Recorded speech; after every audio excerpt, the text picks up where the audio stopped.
Hello and welcome to the A.D.H.Deep-Dive, the show that's not about ADHD but is filled with proof it exists. My name is David J. Mund. A couple of quick housekeeping things before we get started. One, the audio will not be this terrible for the entirety of the episode. This is just, I'm shooting from my iPhone right now because I'm going through the edit and I totally forgot to shoot these things as a header. So the first and most important thing, the first and one of the most important things is that my band Midwest Skies will be live in Bay City on April 22nd. You can get your tickets at MidwestSkiesRock.com. Click the link in the description, whether you're watching on YouTube or listening on Apple Podcasts or Spotify. You'll have a link somewhere to get there. So there's still time. Hurry up, though. We'd love to see you there. Secondly, this episode is supported by my friends at catandcrew.com. They have really supported me over the last couple of weeks, and if you have not seen the episode with them yet, feel free to click the link in the description. I talked to Katie and Andrew about their journey through running a small business, being a couple in the industry, and just kind of the creative confidence it takes to make products and sell them. Sorry, I know you hear a lot of click-clacking right now. Like I said, I'm shooting on the iPhone. The pups are walking around right now. It's feeding time, so they're circling me like sharks. But one of the things you can get from catandcrew.com is this cool skull planter. As you can see in the background, I've got some of my seedlings potted right now. I've got a little pilea. I've got some different types of cactuses and some monstera. But my favorite little guy is this dragon fruit cactus that has been in the skull planter.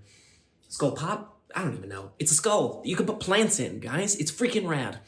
You can also get some cool banner flags, like the one I have in my room. This is not a pop punk house. This is a pop punk home. You can get cool snake tea light candle holders, Sad Boys Club koozies, as well as Sad Girls Club koozies, and many, many, many, many, many, many, many, many more things. I'll talk about them a little bit later on in the episode. But again, thank you so much to Cat and Crew for supporting this episode of the podcast. You can go to catandcrew.com and enter the promo code MONDAY. That's MUNDAY, because of your boy, David J. Mund. You get it. The pun it's right there on its face. But Monday, MUNDAY at catandcrew.com to get 10% off your first purchase. Katie and Andrew are paying attention to those numbers and forwarding them back to me. So this is a cool little exclusive offer that you guys get as listeners of the podcast, and we get to help small businesses along the way. So yay, high five, boom, we helped each other. We'll talk about them again later on in the episode, but one more time, catandcrew.com. Promo code MONDAY for 10% off your order. On to the episode.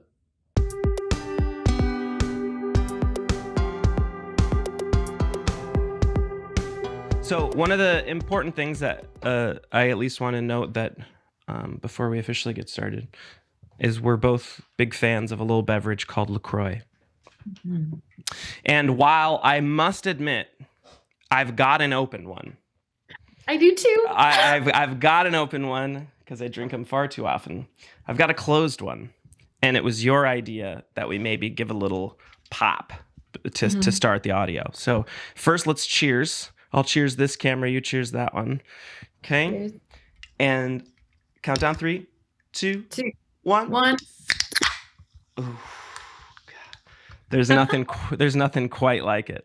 Not a sponsor. Would love it if that was the case. Absolutely. Could you imagine being sponsored by a sparkling water company? Let's do like a floral collaboration with LaCroix. Whoa. You take okay. Photos. I'll do floral arrangements based on the different logos. I was just going to say, let's talk about that. What would that look like? Because if it was like a lemon flavored LaCroix, now looking at your most recent picture with like the fruit and stuff. Yeah. Cut up some fruit, put it next to it with some flowers coming out and around it. Are you listening, LaCroix? Come on, I know. LaCroix. Liquid Death is whooping your ass right now as a company. So, Have you ever actually drank Liquid Death, by the way? No, but I keep hearing people talk about it. But it's a very aggressive name to me, and I don't know if I'm ready for that. It's the reason that it's Liquid Death is it's death to plastic, so they're switching to cans. It's not like hardcore, we're Liquid Death. They just happen to like lean into that a little bit. I read it though, and it's a skull that's like melting. It's just pretty hardcore imagery. Death to plastic and death to your thirst. That's what it is. I'll stick with my LaCroix. Well, this isn't even LaCroix. This is Aldi brand. Aldi brand, although it's $2 cheaper for a freaking 12 pack. So I'll take it. I've been getting those a lot lately. Yeah. Okay, so first of all, first things first, usually I'm not like starting off podcasts with like introductions like, hey, this is Molly. Molly, please introduce yourself. But one of the big things that we've talked about, at least through our existence as friends, is how difficult it is for some people to actually understand what it is that you do. So in your own words, can you kind of describe the difference between what you do as a freelancer and what you do as like well, maybe just take over from there because you kind of know what I'm asking. Yeah. So I consider myself a floral artist in like my everyday. So I'd have like two sides of my job that I do. So on one hand, I have my own business, Faye Floral. I started myself, and that's like whenever I'm home, I'm doing my business stuff. So that's like weddings, editorial, stuff like that. And then if I'm traveling, 99% of the time, I'm freelancing. So I'm part of Alpa's floral freelance team, and we have an amazing, I think she doesn't like the word agent, but like that's the best way to describe her. Sure. But she books these jobs for us, and then we go work for a different florist. So I'm just like the hands that like make the thing happen that florist sold. So when you and I first met, I had been under the understanding that Faye Floral was like the thing. That's what you do, and there's nothing else aside from that. So my perception is anytime there's something on like social media, it's that like, I mean, I know this now, but I know that this is a running theme or a running issue that you've had where people kind of conflate the two. Yeah, it happens a lot. And if you see something like really massive and impressive on my Instagram, that's a freelancing thing. Well, I'd like to push back on that because I'd say some of the more individually creative things that I've seen you do that seem like the most extensive, heartfelt projects are Faye Floral in conjunction with other photographers. That's fair. I mean more like scale. Like literal massive pieces. Literal massive pieces. Normally that's not me by myself because it's just me when I'm here, and that's too much. But I love working as part of the team too. And then we get to pull off those like massive installations and stuff. Is there a future for you where you see yourself like hiring external florists, or is that not quite what you want? Not really. Mainly because I don't want the responsibility. Preach. Well, because there's so much, it's not, if you go to that level and you're the one instigating it, you're not the one doing it. Right. You're the organizer. So you have to be the one that orders everything and organizes everything, and you're on the contracts and you're the responsible one. And then you're not actually the hands-on like doing stuff. And like, as much as I feel like I do have good ideas and I could do that, I'm just not in the stage of my life where like I have any desire to be that. Now, is that like the more logistical business stuff or just leading teams? I'm fine leading. Like I'm okay being in a leadership position, but like I don't necessarily need to be the one instigating everything. Sure. I love being given a project and being given a thing of like, hey, here's what we're doing. How do we execute it? I can lead in those positions, but I don't really necessarily have to be the person that's like conceptualizing everything. Sure. We're just gonna address it in the moment. The dogs are extra barky today, so for the audio listeners and even the video listeners, you'll get to hear how I verbally abuse my dogs when they. I'm just kidding. They love me so much. They do. They just wish that you were here. You know, you're one of the first people to really like. This is more of a joke. It might sound like a stab, but you're one of the first people to really make me realize how bad my dog's breath smells. Because I've kind of just I've just lived with it for so long. Well, not so long. Judah's breath is especially getting bad as she gets a little bit older, and Gus is leaning into being an old stinky boy.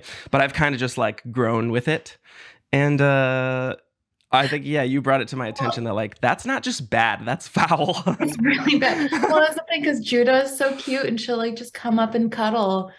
And then she like looks at you and just goes like, the stench like radiates out of it. It reminds me, of course, everything reminds me of a SpongeBob scene, but when they eat the bad food and the cloud of gas just The becomes cloud a of gas, physical. and it fills the whole room. People are passing out. Since we're talking about pets though, can you describe your very unique pet? I can. I wonder, can I like grab him and bring Yes, him please. on? Okay. Hang Please. on. Oh my He's on the phone. God. Yes. He gets to be on the podcast. He's right Uh, there. I'm saving dead air just to say that Molly has one of the cutest pets on the face of the earth, and it is neither a dog nor a cat. Here he comes. It's a bunny. It's a little bunny. This is Bilbo. Bilbo. Bilbo Baggins, the Hoppit. Hoppit. Hoppit. And he's my little bud. He's my little pal. He's listening to y'all. Look at his little ear. He really is perked up right now. Yeah, he's never been on a podcast before. This is all new to him. I love it. When did you get him? I got him December of 2020. Okay. So, and he was just a baby. He was like half this size. He like fit in the palm of my hand. Now he a chunky boy.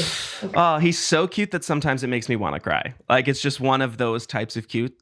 Okay, look at his He's so his little ears flat. Oh my God. He's so I could sweet. talk about him all day because he's the best and he loves you so much. I will say he's a big fan. I've gotten some head licks from this bunny. Okay. You need some bonus content on this podcast of you and Bilbo cuddling. Yes. Okay. We'll put it in there as a little teaser. B-roll stuff. Yeah. Yes. Oh my gosh. All right. Goodbye. Goodbye, Bilbo. What a pleasure. All right. I won't show my dogs because they've been shown, and the last episode I pretty much exclusively dedicated to how much I love them, and now this episode I'm going to talk about how much I hate them. So, no, I'm just kidding. We can focus on more positive things. I'm just kidding. So I have to. We're going to rip a bandage off real fast. And talk about how we met real fast, because I think for some people it's weird, but to me, it's kind of endearing. I sort of love it. So, yeah, I do too. Well, Molly and I met on Tinder when I first moved here to Grand Rapids. I want to say it was like the first week that you lived here. I moved here December 1st. And I think created a Tinder account the next week, and I think we matched on my first day or the second day or something like that. There I was. There she was. And I want to navigate around this conversation in a way that like highlights how cool that is rather than how weird it is. Because I think one of the coolest things is how like deep of a friendship we've actually built.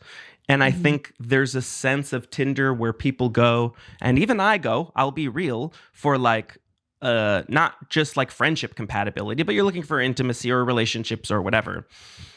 But in order to get past that point, you have to find out if you click on a friendship level. And I think you and I realized very early on that like, no matter what, this friendship is a little too important to like throw caution to the wind. Okay. Do you want to maybe explain your part of that? Because I know you've also got other friends from Tinder as well.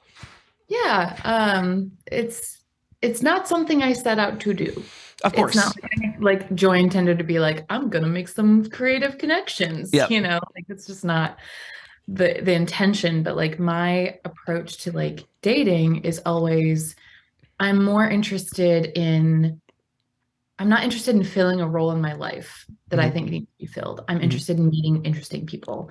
And I love the opportunity that dating apps bring to the table, that like you can meet people that you would never, like you and I never would have met. No. Probably, if not for Tinder. Like Almost I don't certainly. know.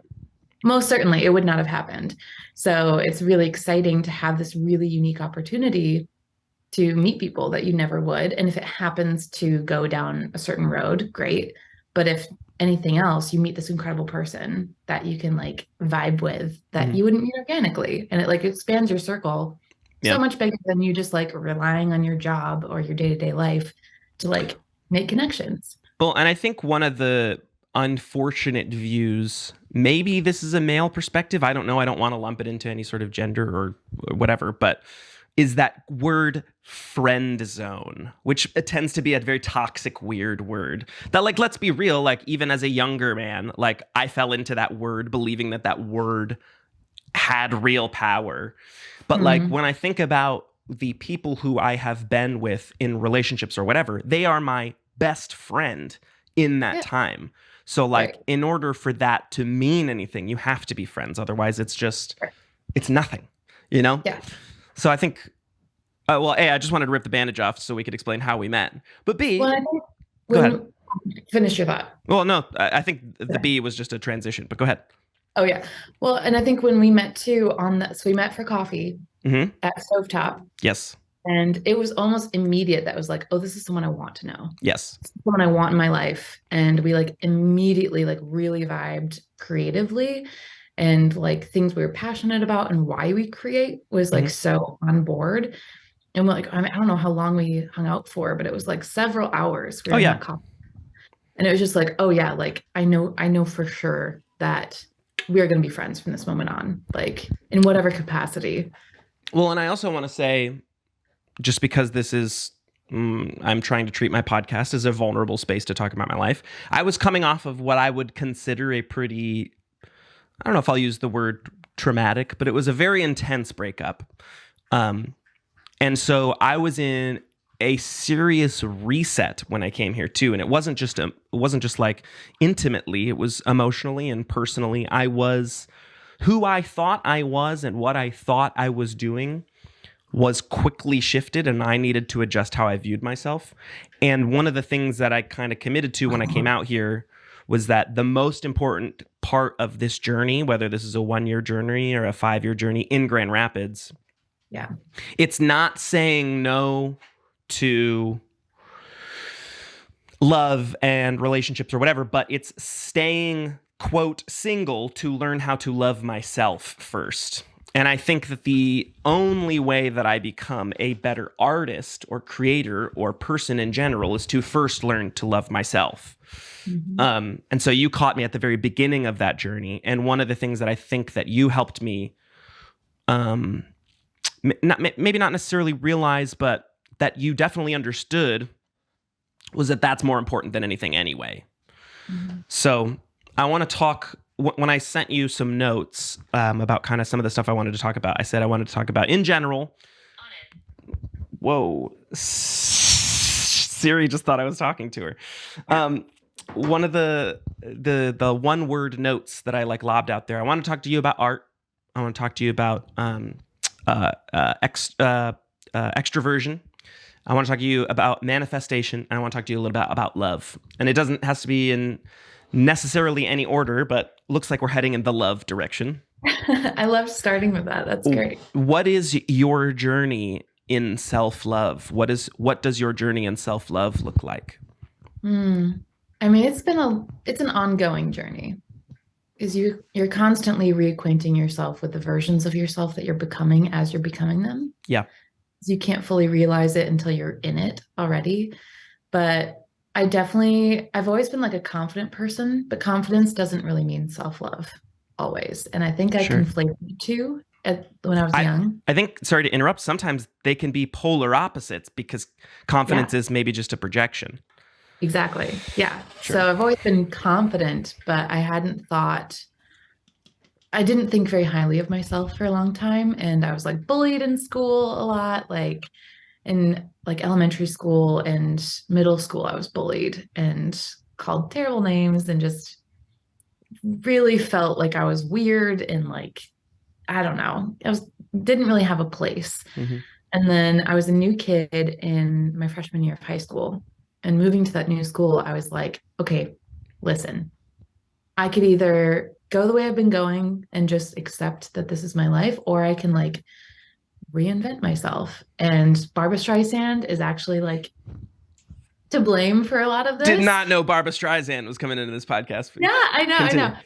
But I watched Funny Girl, and she has a line in Funny Girl. Like the whole musical is about self-love, really, and like knowing your worth even when people aren't seeing it, and being so confident in yourself and your abilities that you can push through anything.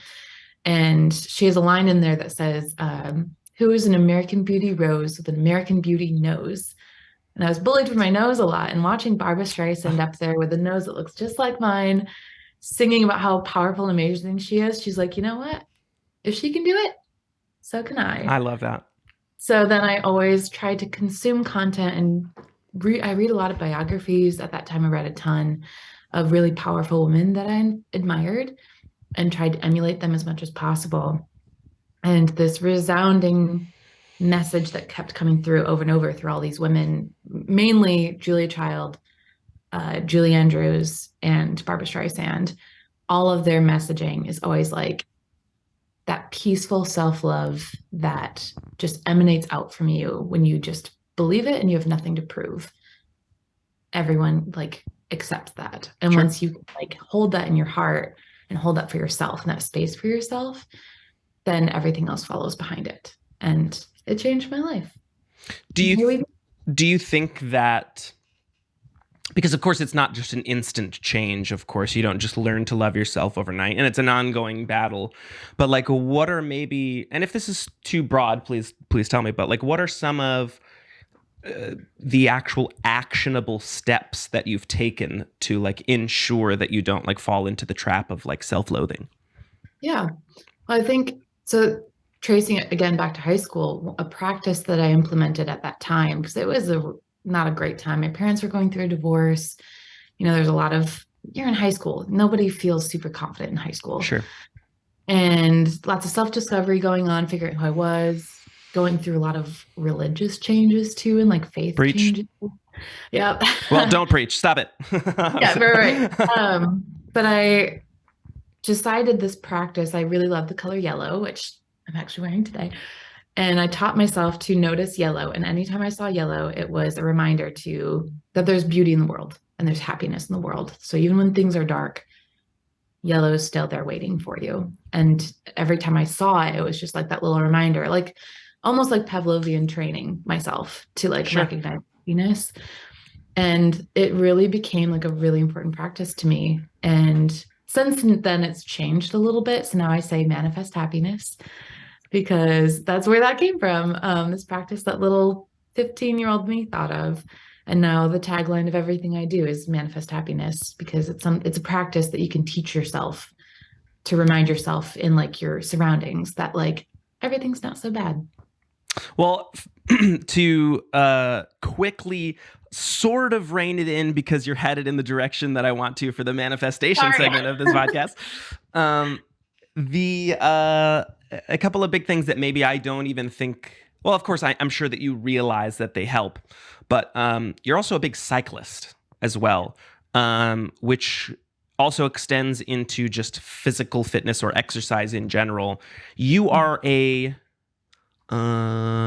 I don't even necessarily, I mean, you're a nature lover, but there's a more refined word to look at that there's something about you and the natural world that connects in general. And I think, what, go ahead. The word is fae. Fae? Okay, sure. All right. She's a fae. F-A-E. Okay, F-A-E. F-A-E.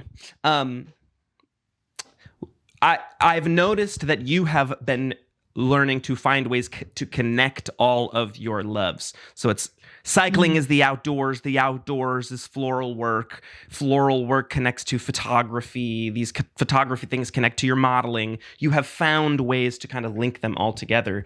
Has it been so natural for you? Because I will say, and also some of these things I sort of know about you because we hang out and talk all the time, but one of the things that I know you understand about me is that like I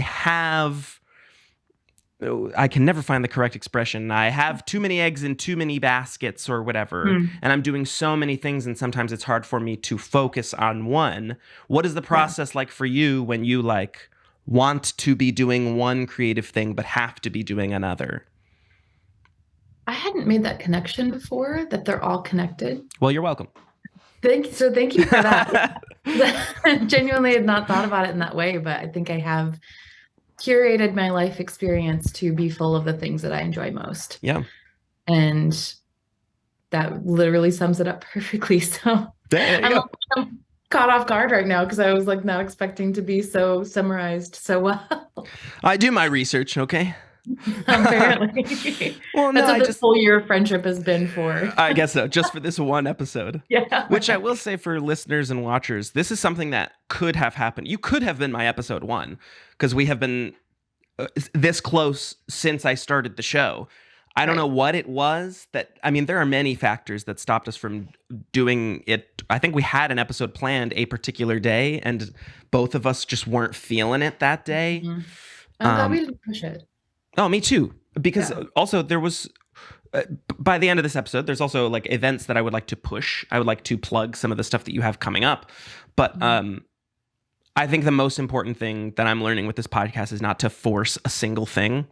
Like last week, I took one of my first the week before last, I took one of my accidental, unplanned episodes off. I took a week off and I didn't say anything. I didn't apologize. I didn't do whatever. And I came back the next episode feeling rejuvenated and like ready to go because I didn't make myself do it.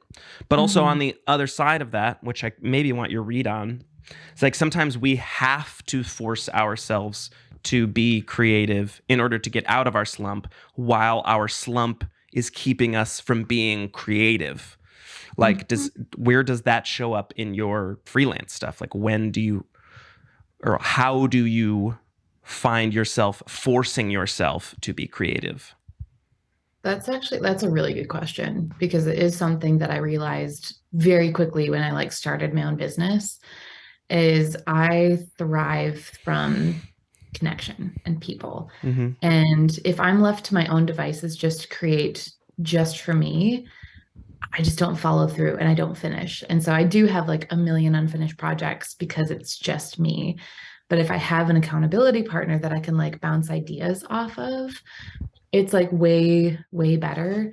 So I've become very conscious that especially my off season, because floral work obviously has a massive off season that we have to be very cognizant of, because really from November until March, there's not much going on unless you start doing Christmas setups, which sorry to any clients that might be listening to this, Christmas setups are not my favorite thing to do. Good. Okay.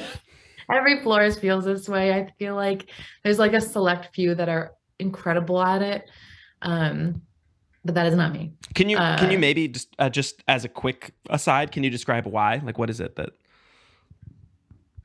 it's you're spending long days setting up dusty Christmas decorations that have been part of this country club or hotel or whatever it is since the 80s. Sure. And fake pines, your arms are covered in scratches, you're dusty, gross, exhausted. Often you're on a scissor lift doing this 40-foot Christmas tree with ornaments that are this big that you have to lean over and yeet onto this old crappy tree, and the lights never work and you're tangled. It's just they're long, hard days with very little reward. Right. Noted. Yeah. I love Christmas, just Christmas installs, ain't it? We'll go on with your sorry. Yeah. Derailed. I did that. Yeah. I derailed too much. Now I'm gone. Well, it's actually, you're very good at this natural transition because these are the things I knew we would talk about. You're sort of getting into the extroversion part of things. Oh, yeah. People. Let's talk about people. Yeah. Let's talk about people. But no, I've always been, so I went to art school in college, and through that process, as I was trying to decide what I was going to be and what I was going to do with my art degree, I just kept coming to this idea of collaboration. And I obviously did pieces on my own, but the things I was most excited about was when I would bring other people into the projects as well. I wasn't that interested in work for me because I knew that ideas could be so much better and so much bigger with multiple opinions included. And I've got I'm confident about my creative eye and my abilities, but I'm only one person. And if I can use the perspectives of other people in the artwork that also believe in the same thing that we're making together, it's obviously going to be so much better than anything I could do by myself. So my creative practice has been born out of this concept of creativity and collaboration and openness and communication and vibing off of each other. And I get really excited about it. Well, I would like to talk about, after this quick aside, I would like to talk about the recent meeting that we had with some fellow creatives, because I think that was a cool initiative that you started. But one of the first things that I want to just at least lob out there is collaboration is primarily the sole reason why I chose Grand Rapids.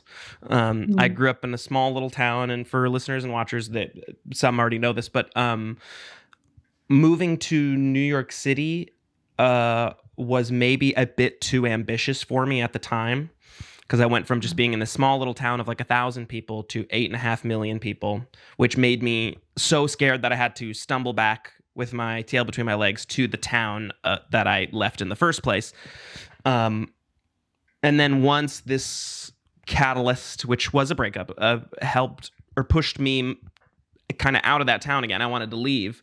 I knew that a metropolitan area was what I needed, but going so far was a little too risky again. And I knew that Grand Rapids was a nice little middle ground, because essentially, yeah, that's really all I've ever wanted, even as a small town. At the time, I didn't really identify as a filmmaker, but I was a creator. I grew up with a best friend. He and I made these shitty little comedy sketches, and that's what made me fall in love with creating. And then the pandemic came, and I got pigeonholed into making by myself, and I got stuck there. And a lot of the things that I created were therapeutic ways to talk about how I felt alone. And now I'm at a point in my career or my life where I'm sort of just exhausted with feeling alone. And so I have to sort of do what you're saying. I have to force myself to get out of the house, to take risks, not just to feel like I'm just not to get out of my head and be like, how do I want to say this? So like, I want the critiques that people give about my work. If I'm collaborating with someone, they could maybe help me and say, man, that's not very good. We could look at it a different way. But also other people, and you specifically, are very good at helping me realize I'm not all that bad at what I do to begin with. No, you're amazing. Well, thank you. That wasn't a fish for a compliment. I just mean that collaboration can get you out of your own head, but it can also like validate some things about yourself that like you maybe didn't realize in the first place that you are already good enough. Right. So you led an initiative that I think was pretty sweet for at least round one. And I think, of course, you already know what I'm talking about. Would you like to take over since I'm rambling here and talk a little bit about what we did? So I can rewind a little bit. So I've been a part of the art community here in Grand Rapids for quite a while. So I've made a lot of really good connections over the years, and I'm just kind of a very extroverted person, and I like making connections. It's kind of my shtick. And I was doing a collaboration recently with this photographer who is phenomenal, August Nyson. Look her up, incredible. And I have this friend that's an entomologist, ethereal entomology. Look her up. Only because my ignorance had to figure out what that was on the day. Will you explain entomology a little bit? Yeah, so entomology is like a scientific word. I don't know like the technical definitions at all, but basically it has to do with bugs and the like preservation and like artistic expression with insects. And so I think she does a little bit too with like bones and things like that, but no taxidermy. Sure. And has moved into reptiles recently too, which I didn't know. I learned on this day. Yeah, it's incredible. But yeah, she makes these beautiful art pieces out of moths and butterflies, praying mantis, bugs and amphibians. So it's pretty cool. And I've always been very inspired by her work, and we've always chatted about collaborating. And she gave me a bunch of discarded butterfly wings and was like, I'm sure you can make something out of this. And I was like, yes, I can. Yep. So I made this piece that like rested on my face with like some plaster and moss, and then glued all of these like kaleidoscope of butterfly wings on it, and did a photo shoot with August. I'll include some photos here. Just throwing out. Yeah, exactly. Yeah. I'm like super proud of them. It's one of my favorite collaborations to date. And while we're shooting, August and I were chatting about the arts community in Grand Rapids and how splintered everything has been after COVID. and how lonely it is because there isn't this solid community and we're losing so many things like the ICA just closed and that like central social community isn't there. There's like professional ones and there's, things like that, but for people that just live a creative lifestyle, it's not there. So I was like, well, hell, I know all these cool creative people that are of the same vibe, so why don't I just force them all to be together? Yeah. And so yeah, we hosted the first meeting and we called it the Curious Creatives Club. And it's for fantastical, whimsical creatives in Grand Rapids. And I use the word creatives very specifically. Yes. I didn't want to use the word artists because I feel like that's an exclusionary term. Yep. And not everyone that is a creative person identifies as an artist and would not feel welcome in an artist space.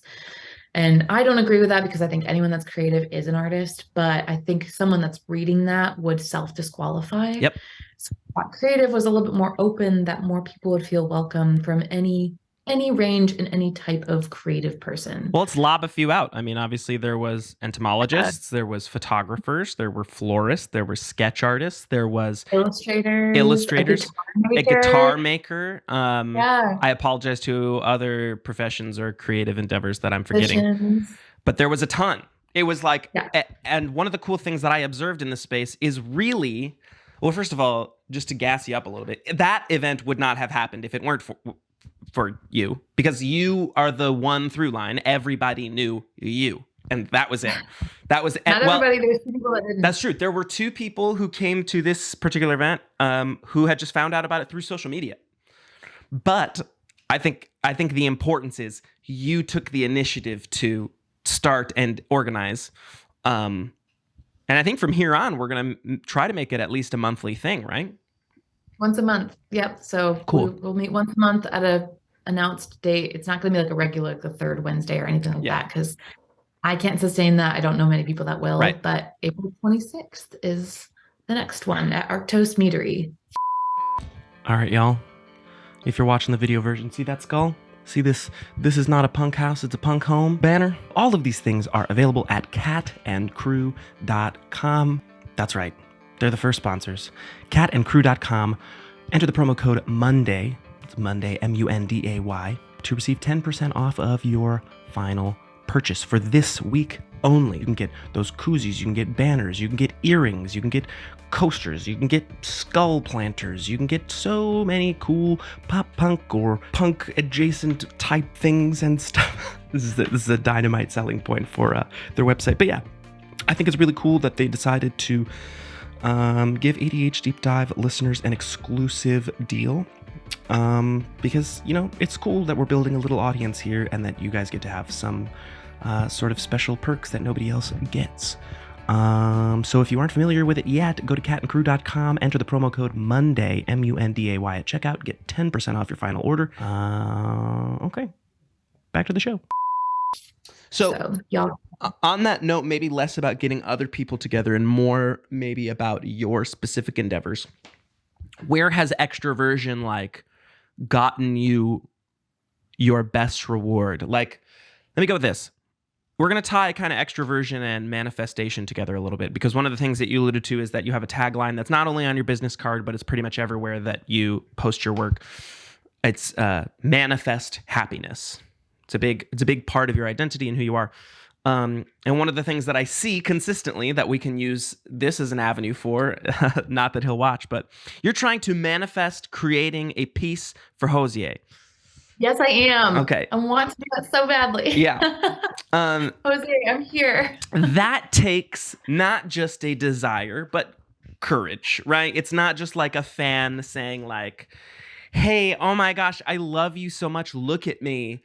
It's like, I could do something that would be good for you and that would be cool for me. That takes confidence. So I don't even care if my name's on it, to be honest with you. I just, knowing that I got to do that because his music speaks to my soul so deeply, and everyone calls him the Fae King of music. Oh, now I'm learning things. Yeah. So he has this mythical, magical quality to him, and his lyrics are literally magic. I truly believe that there are people in this world that have a magic in them, and he is one of them. Not just because I'm deeply in love with Can him. you describe that a little bit? Because as someone who leans away from the whimsical nature of describe that a little bit. Describe that feeling of like. Well, whimsy is deeply important to me. Mm-hmm.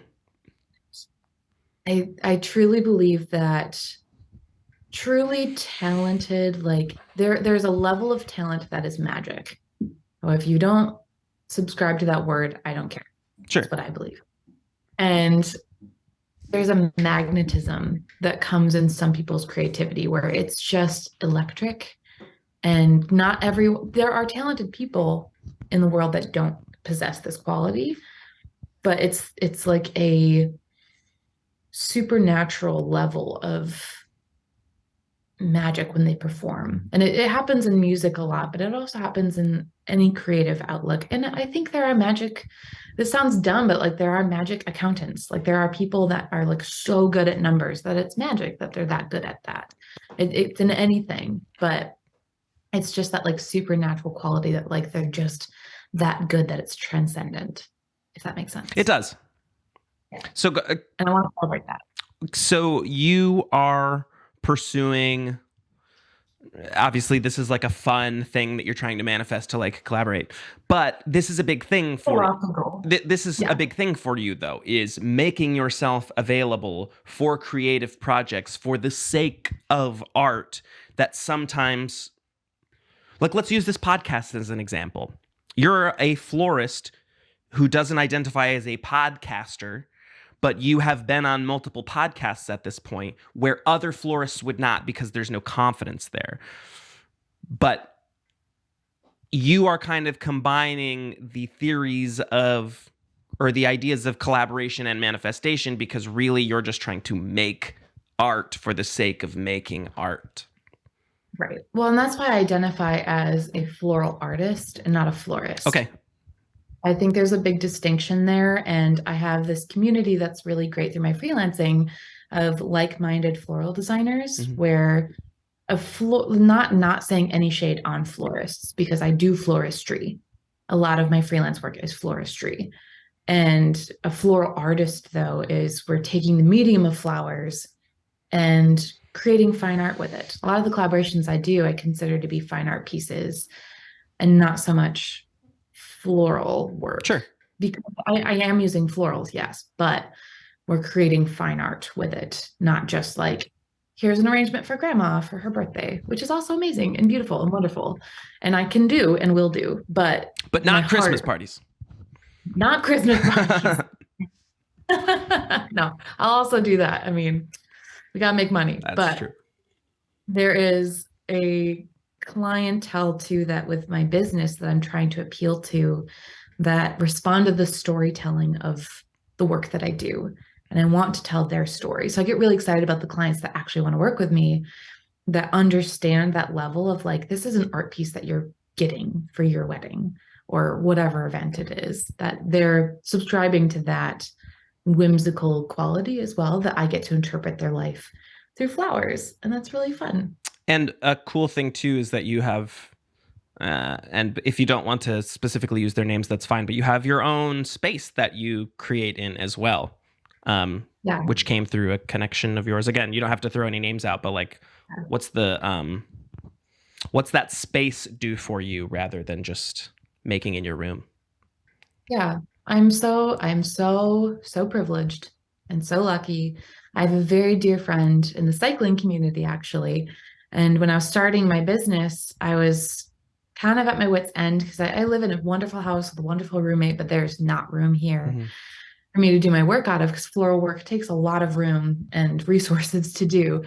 And my friend's parents have this carriage house that is mostly unused. It's basically a garage that they were just storing stuff in, but it has a great countertop space, sink, there's a bathroom in there, skylights, like it's gorgeous. And she's like, they're not using it. Like, why don't you use it? And so I've been using it for the past 2 years and it's been 2 years.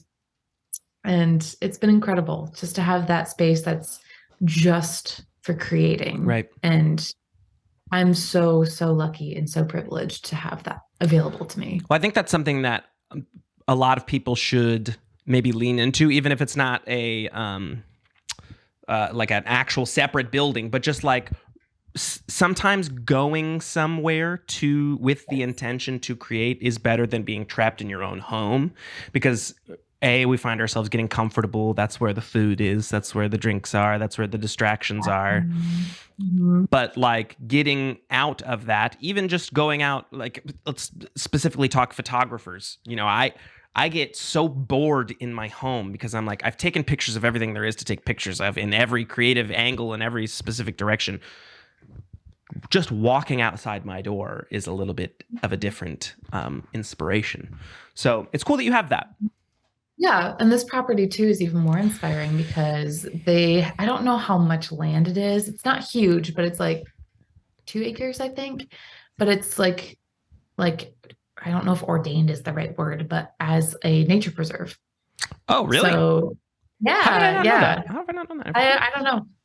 But it's really cool. So there's like a pond on the property, and there's all kinds of wildlife that comes through and wildflowers, and I'm allowed to forage whatever I want from the property within reason, and to use that for my artwork because foraging is huge for my floral practice. I love everything I make has something foraged in it. So going through nature hikes and getting inspired by what's there and just collecting on my hikes from forage responsibly, obviously, know what you're doing and have permission. What is that? Okay. Yeah. What does that mean to you, forage responsibly?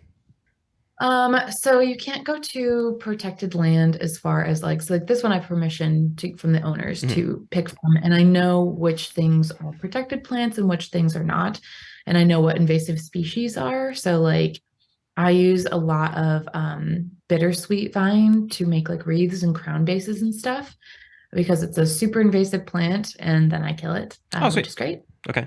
So kill bittersweet when you see it because it's super invasive and super bad. Or turn it into crowns or and vines. turn it into art and inform your clients that it is made of invasive plant to dispose of it properly. Don't plant it in the ground when the shoot is done. Please don't plant it in the ground.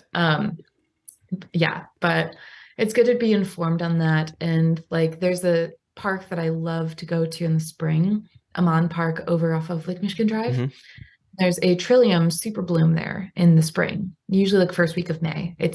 Everyone should go see it. It's truly incredible. It's a Michigan wildflower that is stunning, but protected because once you pick it, it disturbs the root habitat and can destroy the plant for years. So should not pick trillium. And I'm like the nature bitch. So if I see people picking it, I try to inform them kindly of you really shouldn't do this because you're destroying. You're like a hall monitor. You got your whistle. Literally. That's trillium. I know. But it's good to be informed and give a platform for people to understand what things are good to forage and which things aren't. Yeah. So one of the, I kind of want to transition this nature stuff into the cycling thing if you're comfortable going there a little bit, because I want to talk maybe about, you had a podcast that was kind of specifically dedicated to your cycling career. But one of the things that I didn't hear you actually talk much about is something that I want to actually gauge if you're comfortable talking about, and that is the hard fall. Oh yeah. I'm comfortable talking about it. Okay. Well, the reason why, which one? Well, the most recent one, because let me kind of set it up a little bit more broadly, and then you can talk the specifics. Another thing that I'm just trying to do here on the podcast is allow this to be a safe space to talk about the failures and the setbacks and the hard times as well. And there was recently, to my understanding, a race that you were very passionately excited about, that you had been looking forward to for a very long time. It's a very long, lengthy bike ride. And you got cut short. Yes. Do you want to talk about that a little bit? Yeah. So the race is called the Margie Gessick, and it is a 100-mile mountain biking race up in Ishpeming. Ishpeming. It's hard to say. But it has been kind of so I got into cycling through my ex, and I did support for him at this race Mhm. for quite a few years. And the first one I went to, the race director came up to me and he was like, "Oh, someday you're going to be here racing this." And that was before I'd even tried cycling at all. And I was like, "Nah, you're crazy. Like, no, this is nuts. There's no fucking way." And then here I was in 2020, actually registered for it for the first time, which obviously didn't happen. Sure. That was like January of 2020 when I registered for it. And I Yeah. was like, I'll hide Before everything changed. before everything changed. And then so it became this like white whale in my mind of like, okay, well, if I have the confidence to even try, I have to do it. And I attempted it for the first time in 2021 and made it halfway and had to drop because I mean, when I say it's a hard race, it is so intense. I mean, Like, even saying 100 miles, not talking about the specifics of the difficulty of the race itself, 100 miles is insane. yeah. Well, and it's gnarly trails. Like Right. this is like hand cut, single track up in the UP. And the people up there in the UP that make these trails are batshit crazy. Like some of the shit you wouldn't think when you think of like Michigan trails that it would be like this, but they are super rocky, super intense climbs, insane descents. Like you just have to be on the entire time. And I made it 65 miles. And then this past year in 2022, I attempted it again and it was super rainy the whole day before. So everything was slick and crazy. Well, quick before you go into the second race, what were your feelings coming out of the first race? Was it a feeling of genuine disappointment, or was it like, damn, that was difficult? Not at all. No disappointment because I knew it would be highly unlikely for me to finish it. Okay. So there's actually a video. So the big thing in the race is you place a red dot next to your number if you didn't finish. And it's the race board is a sea of red dots. Like the finishing rate is terrible for this race. And everyone knows that going into it. So like it was more of a self-test of like, let's see how far we get, let's see. And so there actually is a video of me. I asked if I could place my own red dot. And so there's a video of me that first year, like just cracking up and going, "I'm a failure," and putting the red dot on. Okay. That helps really set cute. it up. Yeah. All right. Yeah. As a joke. It was awesome. Super fun. And the race community there is just incredible. The 906 adventure team that puts on these races, so phenomenal. Like their whole point is to empower kids to be active and like empower them to be cyclists and do really hard things and like teaching yourself to find your limits and crush them. Cool. So like that's their whole shtick. And that's why I love racing with them so much. But anyway, so that happened. And so I was going back 2022. This is my year. I got this. I'm good to go. I'd been traveling a lot, so I'd not been training as much as I could, but I'm like, we're just going to go. And I was going to do the duathlon where you bike for 65 miles and then you run the last 40. And I was like, yeah, this is going to be great. Well, and the 65 would have then beaten your previous distance. It'd be exactly where I stopped my last distance. Great. So yeah, I'm like, well, I know I can do that part on the bike and then I'll start running.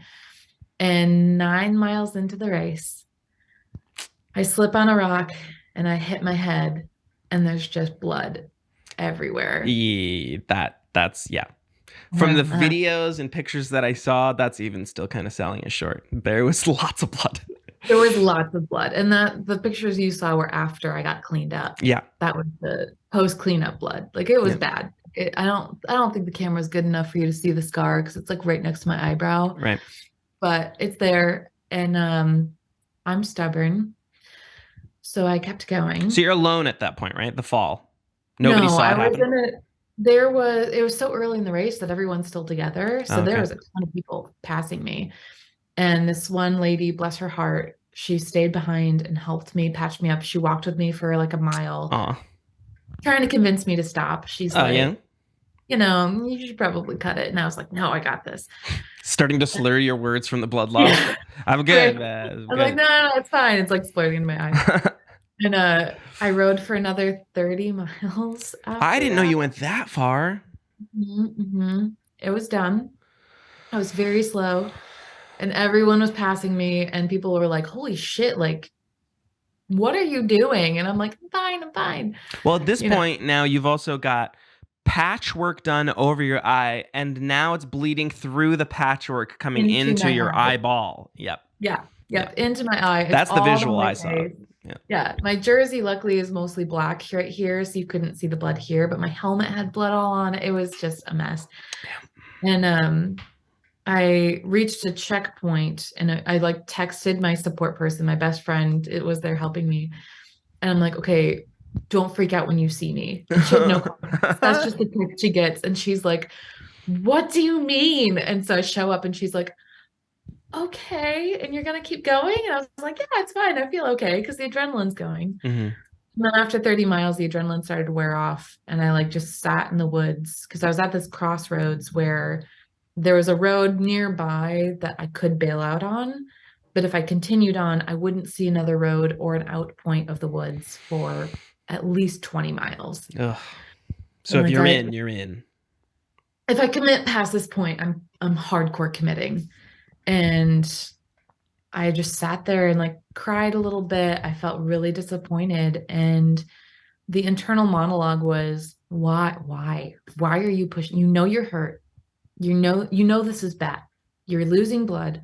You're dizzy. You're not making good decisions. You're going to risk hurting yourself more. Mhm.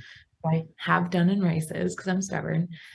And the, my brain was like, oh, because you just want this so bad. And I was like, no, I don't think that's it. And then the answer came to me. It's like, oh, you want to impress people. Like you want people to be impressed of how tough you are. That is what that is. Yeah, that's what the reason was that I landed on myself. And then I scolded myself. I'm like, that's dumb. Don't do that. Yeah. Like you're not doing this. That's not why we do things. So shame on you for doing that. You're dropping out. You're bailing. Okay. There's no shame in that. And the shame was more from me pushing myself harder than I needed to for external validation when that's not the goal. Can I maybe ask why to the why? Why do you Why? think that is? Like, why do you think that you were pushing yourself to impress others? Because I fall into that trap all the time, that I'm doing this for external validation. Yeah. But I mean, as I work through my why, I wonder where you're at in your journey with that. Yeah.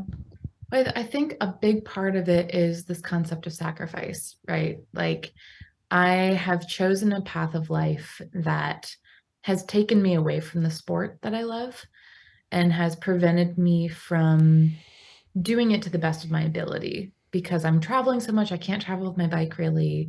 It's not practical. And it has really impacted my relationship to the sport. And I think I was kind of frustrated that that was the trade-off. And so it was almost like proving to myself too that like, oh, I still have it because I was on a trajectory with the racing team that I was on and the direction I was going in to like be really good at cycling. And I wanted that. And I've had to let go of that kind of goal for now because my career is coming first at this moment. And I should be cycling for the joy of cycling, not to be good at it. Who gives a shit if you're good at it or doing well in races? Like that doesn't matter. I get to cycle. I get to do these races, and that should be enough, not the achievement part. So that's the kind of sacrifice I have to make. Maybe someday I can focus more on racing and excelling at that and really putting the energy into it that needs to be good, but that's not important right now. Well, I don't know if this is pushback or if this is just maybe diving in a little bit deeper, but I of course deeply resonate with just wanting to impress people. That's why I do just about everything that I do for some reason. We all do. Yeah. Right. But when the failure hits, the quote failure, when I feel most ashamed, it's when I don't love what I'm doing, even if, like, maybe the big broad example is, fortunately, I'm not on TikTok. But if I made a TikTok, that became a meme, everybody else loves it. I don't, because it's not what I wanted people to know me for. I wonder where that lines up in the cycling thing too, because if you went there not expecting to win or not expecting to like destroy the competition or whatever, it was just simply to do it. Do you really believe in yourself that the reason you're most disappointed is because you thought you were disappointing others, or did you think you disappointed yourself? Um, I think it was more the rebelling against the idea that I can't do everything. Okay. It was a very firm like ability thing that's like you failed at this not because you're a failure or anything like that. It's just plain you could do it if you had the time and the ability to be chasing this and training properly. But like, because it was a very clear thing where it's like you can't have it all. So you need to chill out a little bit and allow yourself to be just okay at something. Mm-hmm. And I think when you are someone that has your hands in a lot of pots and are doing a lot of things, I think there's a lot of peace in accepting that it's okay to not be great. Nobody cares.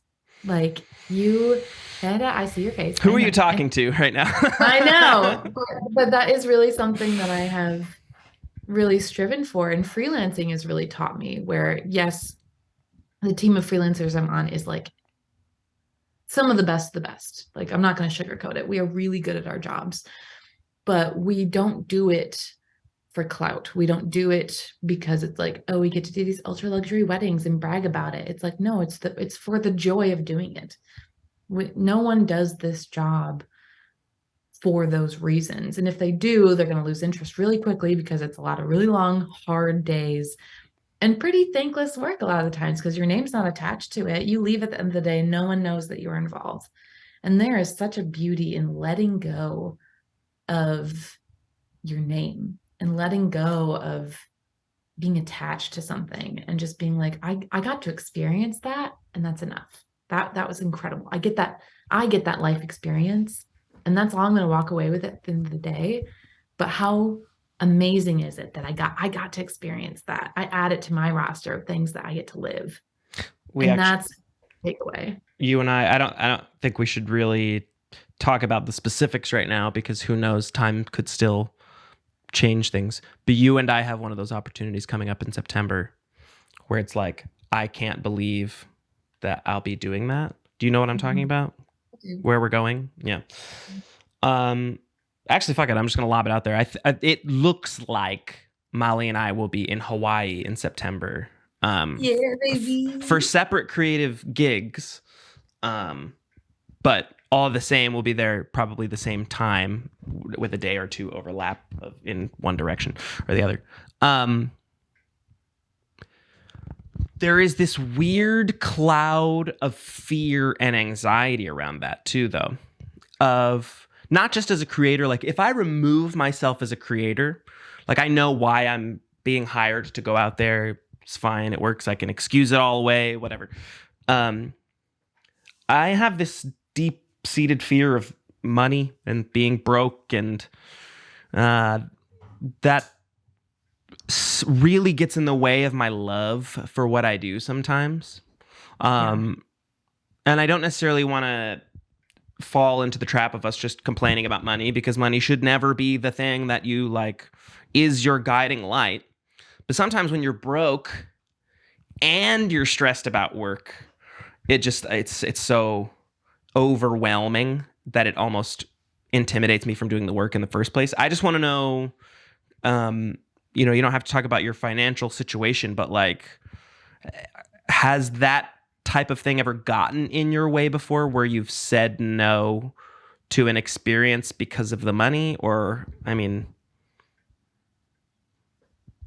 I'm a freelancer, so like, sure. Yeah. I'm not going to sugarcoat it. I'm not making a ton of money out here. Like, and that's why I'm not trying to lead you, but I'm like, you're a freelancer, you get it. I get any freelancer gets it. It's a very unstable thing, and you have to be okay with the idea that there will be scary times, and there will be times with off seasons or a slow time or whatever. And it is right there. We're both coming out of the wedding slow season right now. Right. This last 4 months has been tough for the two of us. so hot, like and that's why we didn't record back in January, Yep. because we were both just in the middle of off season, and then Yep. that is just the most stressful time. January is awful. Yep. Like, period. It just Yep. is. Nothing's happening. There's no money. Like, It's you have to cold. be There's nothing festive. cold. Yeah, there's nothing to do outdoors. You're coming off the holidays. Mm-hmm. Like, it's awful. So I'm glad we didn't do this then. I agree. But I think it's that yellow thing, that manifest happiness thing of just trusting in yourself and trusting in your connections, that the jobs will come, things will come. And there's like the building phase and the growing phase type oscillation that happens. Mm-hmm. And understanding the phase that you're in your career is really important, to not feel like a failure in those moments, of knowing that, like, I'm in building phase right now. So what's productive for me to do right now is to be building things to come, not trying to scrap together whatever pennies I can in this moment, Mm-hmm. because that's going to drain me. Like, obviously you have to do enough to cover your bills, but carving out time of that building phase to make sure that you're like banking stuff on future you. You're banking on the success of future you. So what opportunities can you manifest and gain from connections and get really creative with, to make sure that that's coming? So you just got to make it until those things happen. I think that is as good of a transition into this final little point that I want to talk to you about that we could. During this off season, you set up what is, to my understanding, going to be a celebration or assessment presentation of the work that you have done over the last year or two with another creator named Bradley. Not year or two, 6 years of collaboration. Oh, it's been that long. In 6 years. So Bradley is Take over. Yep, go ahead. Yeah. Bradley is a photographer friend of mine here in Grand Rapids, who coincidentally we also met on Tinder 6 years ago. You dirty dog. Listen, you are the only two people that are of this context. It just so happens. Just kidding. That you're both. Yeah. Anyway, judge me all you want. I don't care. There's no judgments. Yeah. So Bradley and I have known each other for 6 years. And we went on one date and we were like, oh yeah, we're not interested remotely in each other in that way, but let's make some weird art together.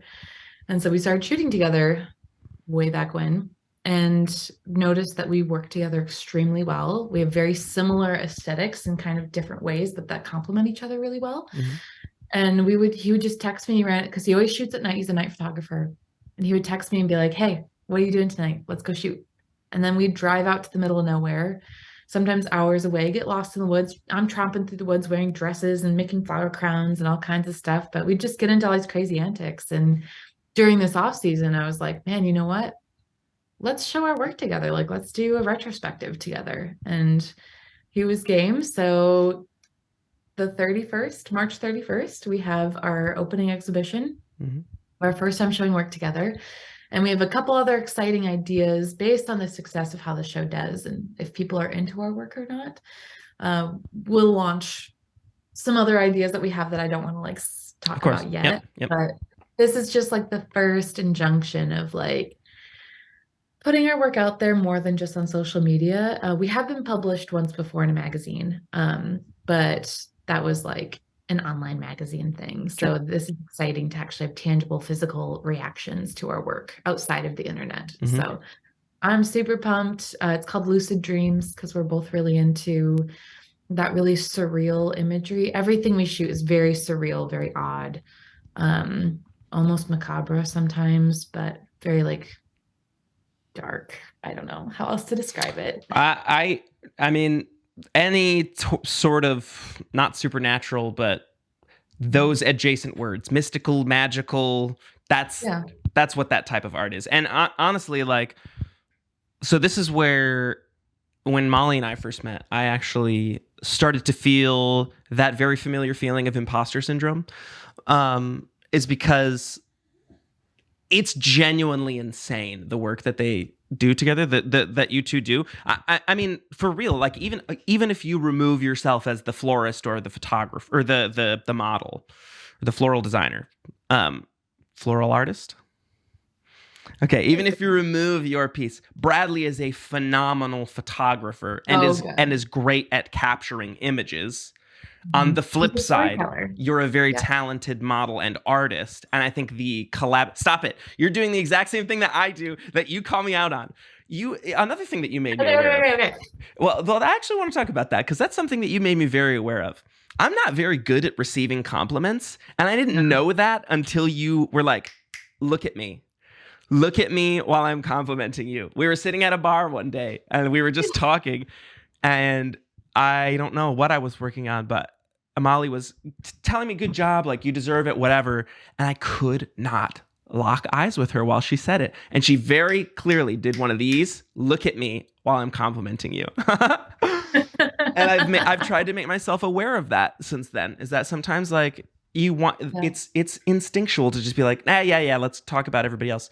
But you are talented, Molly. And I think the two of you have done a phenomenal job creating this art. Like, so the plan is physical prints. Are you making displays or can I not know these things yet?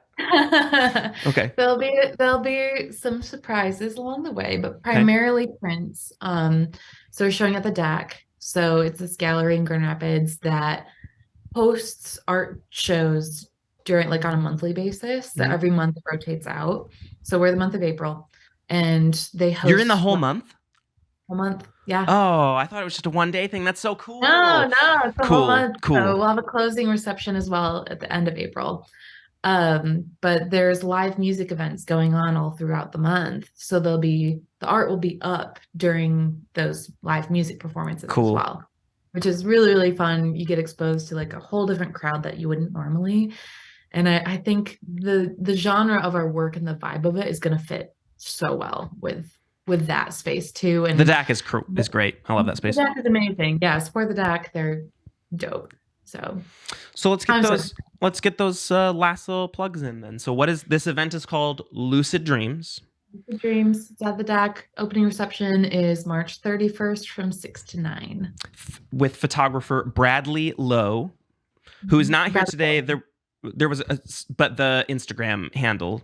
Yeah, Bradley Lowe. Yeah. I'll try to include the actual text as well. Is there any like specific other things coming up that you're trying to like get people hyped for besides the Curious Creatives Club? I think just those two. Sure. Yeah, nothing I can talk about yet. Oh, there you go. There's a tease. Okay. Well, hey, we talked about love today. I think it's important to say I love you to your friends. And you are genuinely my dearest friend right now. And I love you to death. And you've really helped instill a lot of confidence in myself and my own work. And you have validated me in ways that I did not think would be possible when I moved here. I was in a very rough spot when I moved here, and I appreciate everything that you've done for me. And I'm not just saying this for the camera. I'm also saying it because you're my support buddy at Hot Yoga on Tuesdays and Thursdays as well. Yeah. That's been great. It's been so wonderful. I used to go every single Tuesday and Thursday, but fortunately, I've been a little too busy for that lately. And Molly started coming a few months ago, at January or so, and now she's been outclassing me. She's been going more often than I have. Hot yoga, man. I mean, it's great. Everyone should do it. It's incredible. Were you a big yoga person before hot yoga either? On and off. I've always been into it, but I really fell off when I really got into cycling. Yeah.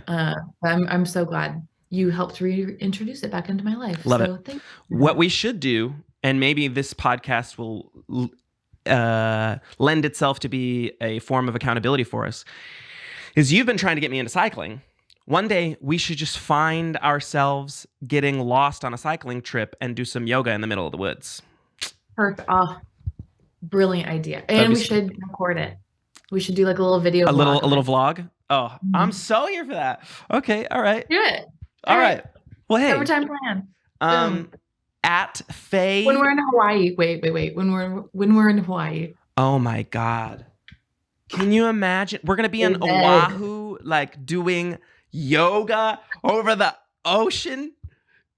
It's happening. I can't believe that. I We'll go can't with believe Molly that. and David. Oh my Hey, God. what are your social medias and websites you would like to plug? Throw them out. So my website is faefloraldesign.com. Check it FAEFLORAL out. Uh-huh. design Design.com. dot Yep. com. Okay. And then fae.floral is my Instagram. Follow me there. You can see some more modeling stuff at Pompadour Pixie and There my you go. princess stuff, which we didn't get a chance to talk about, but that's okay. Bleh. Yeah. We'll talk about that. Really? You're gonna be Yeah. back. It's annoying to me that you hadn't been here since. Honestly, there are many guests that I've wanted to do round 2 with that I have been Yeah. like, I haven't gone through my list of people I want to talk to for round 1. You're like one of the last 5 names on my list right now that are like, you have to talk to these people first before you cycle back through. I like that you're like looking up at this proverbial list. I'm looking up at the list right now. Oh, you are? Yeah, I It's actually have a literally list. there. I have a list. That's amazing. No, that was my little JD from Scrubs. Yeah. Okay. Hey, one more. I love you to death. Thank you so much for doing this. I love you too. This has been so much fun. I'm glad we finally got here. I will see you, I'm sure, sooner than later anyway. I'm not going to see you at yoga on Tuesday. Oh, I have to work. Bummer, but you're going to be out of state again, right? No, I'll be here. Okay. Yeah. All right. Yeah. Well, we'll chat I'll be about here. that stuff off air. All right. Yep. Well, thank you for being here. Thank you for listening. I love you guys. And I'll see you next week.